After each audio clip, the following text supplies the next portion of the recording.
Hi, everybody. This is Sarah Griffith. I'm a holistic health educator here in Irwin, PA, and I'm going to be teaching a workshop with you coming up on January 26th. This workshop is going to take place from 7 to 8 p.m.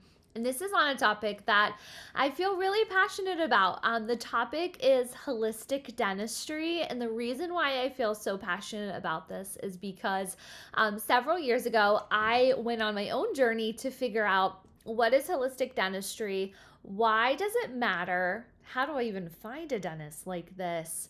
What does a dentist like this cost? What services will they do versus ones won't they do?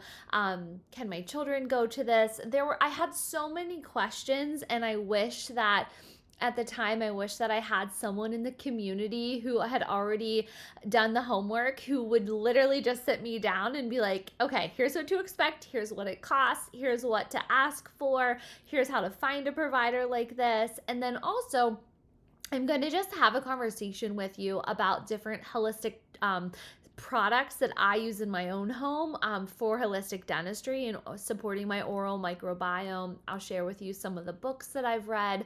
I am absolutely not a holistic dentist, but I am just somebody who did a lot of homework finding a really good holistic dentist in our area and who has went through the process of needing holistic dentistry and taking alternative routes to certain situations. So, for example, I learned a lot about root canals and what they can do to your health. And so I chose to go a different route. Obviously, I'll teach you all about that in this workshop. But this workshop is basically for anybody in the community who is looking to find a holistic dentist. And I'll just share with you everything you need to know about the process of doing that and making the changes, and even just a little bit about what to expect from a cost standpoint, because typically your insurance doesn't always pick it up. So I'm just excited to share and teach you and be the resource that I wish that I had several years ago when I was trying to figure all this out. So make sure that you pre-register.